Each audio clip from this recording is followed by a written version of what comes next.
사실 제가 최근에 네. 제 유튜브 채널에다가 한국에서 디자인하면 안 되는 이유 제목으로 조금 강한데요? 네. 좀 세게 영상 나오셨는데. 올렸는데 네. 그 첫 번째 이유가 네네. 야, 이거 진정한 꿀팁 같습니다. 지난 시간에 이어서 김영준 변리사님을 모시고 디자이너 분들과 그리고 디자인을 공부하는 학생들 꼭 알아야 될 디자인법에 대해서 계속 알아보도록 하겠습니다. 자, 그 전에 제가 전공을 보니까 또 디자인학과 전공하셨더라고요. 디자인학과 선택하게 된 계기가 또 궁금해집니다. 제가 원래는 기계인데 산업 디자인을 복수 전공한 거거든요. 공학을 배우면서 생각이 든 게 제품들이 기능은 다 상향 평준화가 됐다고 생각을 했어요. 다 이미 자동차 같은 걸 봐도 이미 다 필요한 기능은 다 하고 있다고 생각하거든요. 그래서 이렇게 기능이 완성이 되면 그 이후에는 디자인이 중요해질 것 같다라는 생각이 들어서 디자인 전공했고 또 지키는 사람도 필요하지 않겠나 싶어서 법을 공부하게 됐습니다. 이 소비자들 보면 딱 기능은 똑같지만 딱 처음에 볼 때 뭔가 모양이 그럴싸하면 거기에 호감이 가는데 야, 그거 딱 집어내셨군요. 변리사 지금 하신 지가 어느 정도 되십니까? 일한 지는 3년 정도. 상당히 젊어 보이시는데 그럼 변리사 공부를 언제 하신 거예요? 저는 원래 대학생 때 학교 다닐 때부터 이쪽으로 가야 되겠다 했군요, 그냥. 디자인 전문 변리사님 모셨는데 디자인 변리사님께서 저희 특허청 바깥에서 저희 특허청을 봤을 때 이런 점은 좀 아쉽더라 하는 부분이 아마 있을 겁니다. 방송에 출연하신 김에 좀 솔직하게 어떤 점이 좀 아쉽더라 하는 거 있으면 좀 말씀을 해주십시오. 사실 제가 최근에 네. 제 유튜브 채널에다가 한국에서 디자인하면 안 되는 이유 제목으로 강한데요? 네. 조금 세게 영상 올렸는데 네. 그 첫 번째 이유가 네네. 누가 남의 디자인을 베껴도 처벌이 너무 약하다. 미국 같은 경우에는 디자인을 베꼈을 때 평균적으로 100억 정도로 배상을 해주는데 한국에서 법원이 내린 판결은 평균적으로 7,800만 원 정도거든요. 네. 그 미국에 비해서 처벌이 130배 약한 거죠. 좀 처벌이 강해지면 네. 좋겠다는 생각을 좀 하고 있습니다. 변리사님 그런 좀 아쉬운 점이 있어서 저희 특허청도 좀 법을 개선하려고 많은 노력을 해서 2018년도인가요? 특허법하고 부정경쟁 방지법 쪽에서는 혹시 그렇게 침해나 손해배상액을 산정할 때 좀 더 과감하게 과도하게 좀 했죠. 그래서 징벌적 손해배상 제도를 해서 손해액의 3배 정도를 부담하는 그런 것도 했는데 디자인법도 징벌적 배상 제도를 두는 걸로 저도 그렇게 알고 있고 저는 개인적으로 3배 정도는 좀 약합니다. 네, 미국처럼 좀 좀 더 단위로 과감하게 올라갔으면 좋겠어요. 해야 이제 모방하는 사람들이 없어질까 하는 생각을 저 개인적으로 그렇게 한번 또 생각을 해봅니다. 변리사님께서는 어떻습니까? 뭐 유튜브 채널 운영하고 계십니다만은 오늘 저희 방송에 출연해 주신 이 내세 특허청 영상을 좀 자주 보시는지 모르겠는데 기억에 나는 게 있으면 좀 한번 소개를 해주실까요? 특허청 유튜브 자주 보는데 네. 그 중에서도 제가 좋았던 게 이제 특허청에서 하는 공모전이 있는데 D2B 디자인 페어라는 게 있어요. 네. 그 관련 영상이 되게 내용이 좋아. 아, 그렇습니까? 네.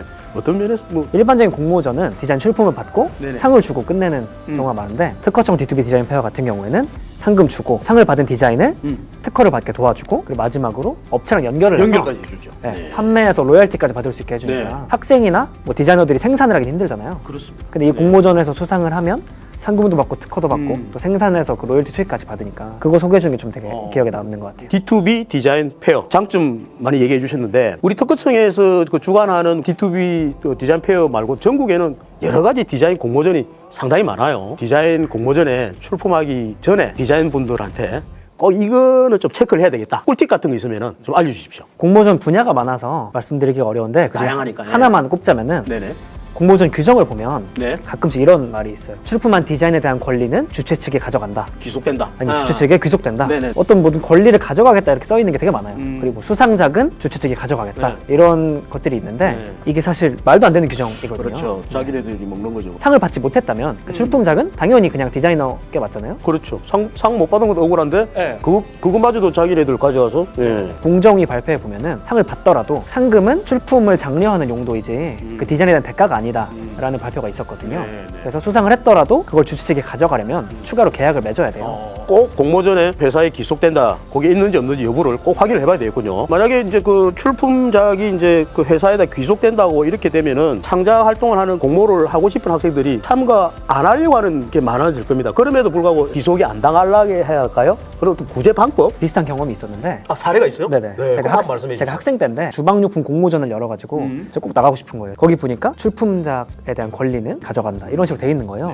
그래서 제가 그 공정거래위원회라는 기관이 있는데 거기에다 민원을 넣어서 여기에 지금 불공정한 규정이 있으니까 도와달라 이런 식으로 민원을 넣었더니 공정위에서 연락을 해서 귀속된다는 규정을 다 없애주고 그럼 그 조건을 삭제를 했네. 공정하게 다 수정이 돼서 공모전 나갈 수 있게 됐어요. 보시는 우리 구독자분들 중에서 공모전을 내고 싶은데 회사에 기속된다라는 말이 있으면은 공정거래에다가 네, 거기 문의해보면 아마 해결해 주실 뭔가 또 그 방법이 있네요. 야, 이거 진정한 꿀팁 같습니다. 지금까지는 자기가 그 치매를 저기 받지 않기 위해서 뭐 어떻게 해야 되느냐 막 그런 거였는데 반대 경우도 있을 수 있습니다, 그죠? 본의 아니게 너 창작을 했는데 그게 기존 거하고 이렇게 같아지거나 뭐 모방을 한 것처럼 보이면은 야 이것도 곤란하지 않습니까? 물론 이제 자기 열심히 창작을 했지만 기존 게 있다면 참 그것도 좀 애매한데 자 그럴 경우에 구제 받을 수 있는 방법 뭐가 있는지 그것도 한번 말씀을 해주시죠. 모든 디자이너의 고민이거든요. 사실 사람 생각하는 게 이렇게 막 엄청 다르지 않다 보니까 예를 들어서 뭐 귀걸이 디자인이라고 해볼게요. 귀걸이 같은 경우에는 몇천 년 동안 존재를 해왔잖아요. 아주 옛날부터. 근데 디자이너가 사실 이 세상의 모든 귀걸이 다 확인하고 그걸 피해서 디자인하는 건 불가능하잖아요. 사실. 천년 전 거부터. 네네. 뭐 이집트에도 귀걸이 다 있는데 그걸 확인하는 건 불가능하잖아요. 그래서 특허 제도가 있는 거거든요. 전 영상에서 말씀드렸었는데 새로운 디자인이면 법으로 보호를 해준다고 말씀드렸잖아요. 우리가 디자인을 하고 특허청에 제출을 하면은 심사관님들이 그게 정말 새로운 디자인인지 기존의 디자인하고 비교를 해서 찾아보죠. 네네 찾아주시는 거잖아요. 그렇습니다. 네. 그래서 만약에 새로운 디자인이면 등록을 시켜주고 아니면 거절을 하게 되는데 그래서 이런 식으로 특허를 내는 행위를 통해서 내가 표절인지 아닌지 확인을 할 수가 있고 심사관을 통해서 간접적으로 확인을 받아보는 거죠. 그렇죠. 나라를 통해서 네. 확인을 받고 등록이 되면 남의 걸 표절하지 않다는 증거가 될 수 있는 거죠. 그런 방법도 있겠네요. 네. 그렇기 때문에 이제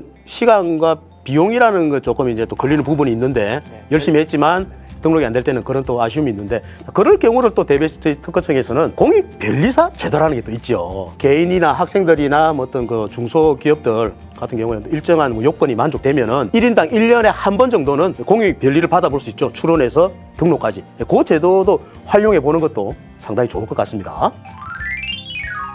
시간이 또 다 됐네요. 야, 그래서 또 출연해 주셨는데 또 소감 한 말씀 하고 지금까지 미처 못했던 이 말만은 좀 디자이너들한테 좀 해주고 싶다는 거 있으면 마지막으로 한 말씀 부탁드리겠습니다. 사실 아까 앞에서 말씀드렸던 내용인데 디자이너가 법을 깊게 알 필요는 없지만 조금이라도 알아두면 응급처치를 알면 도움이 되는 것처럼 도움이 될 수 있거든요. 그래서 간단하게라도 특허청 유튜브나 아니면 제 유튜브를 통해서 법학 상식을 좀 알아가셔서 도움이 되셨으면 좋겠습니다. 지금까지 이제 우리 김영준 변리사님께서 아주 디자이너 분들을 위해서 최소한으로 알아야 될 법을 말씀해 주셨는데 요것만큼 꼭 알았으면 정말 좋겠습니다. 아울러 저희 특허청은 최근에 이제 디자인 여러분들의 그 창작 활동을 진짜 보호하고 더 활동을 마음 놓고 하시라고 법을 약간 좀 바꾸려고 하는 게 있습니다. 그 중에 하나가 뭐냐면 화상 디자인 쪽인데요. 가령 예를 들면 이제 벽이나 어떤 공간에 영상을 쏘죠. 가상 레이저로 뭐 가상 키보드나 그리고 3D 홀로그램 같은 걸 이제 벽이나 영상 같은 공간에다가 쏘는데 그런 것들을 화상 디자인이라고 하는데 그쪽 분야도 좀 확대해서 디자인의 대상으로 보여주는 대상으로 저희들이 하려고 지금 넓히려고 지금 하고 있습니다. 모쪼록 우리 창작 활동하고 계시는 디자인 여러분들 마음 놓고 열심히 창작에 몰두하시고 저희들은 또 열심히 그 디자인을 또 보호하도록 하겠습니다. 지난 시간하고 이번 시간 바쁘신데 또 불구하시고 나와서 좋은 팁 알려주신 김형준 변리사님 대단히 감사합니다. 감사합니다.